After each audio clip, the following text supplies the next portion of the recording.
La vie n'est pas faite pour être constamment confortable ni remplie de joie. Et je comprends que tout cet engouement autour du développement personnel et cette quête incessante du bonheur sur les réseaux sociaux puisse nous faire culpabiliser, voire nous faire douter.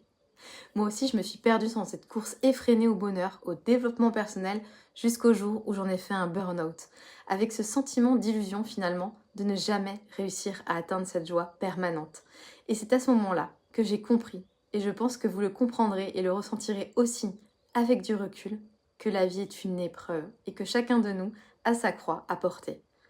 Et non, la vie, elle n'est pas linéaire, elle est faite de haut, elle est faite de bas, et parfois il y a même plus de bas que de haut. Et c'est lorsque l'on comprend cela et que l'on cesse de lutter contre la vie, contre la souffrance, contre les épreuves qui se présentent à nous sur notre chemin, que tout devient alors un petit peu plus léger. Et notre fardeau, il ne disparaît pas, mais il devient alors plus confortable, plus supportable. Et après tout, nous n'avons qu'une vision terrestre des choses.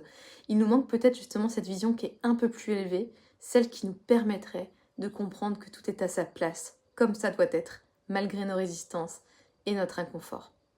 Alors aujourd'hui, plus que jamais, dans cette période de changement et de grands bouleversements intérieurs, je vous propose de suivre le courant de la vie, de ne plus lutter, de vous laisser traverser, de vous laisser porter, pour un jour arriver là où vous êtes profondément censé être.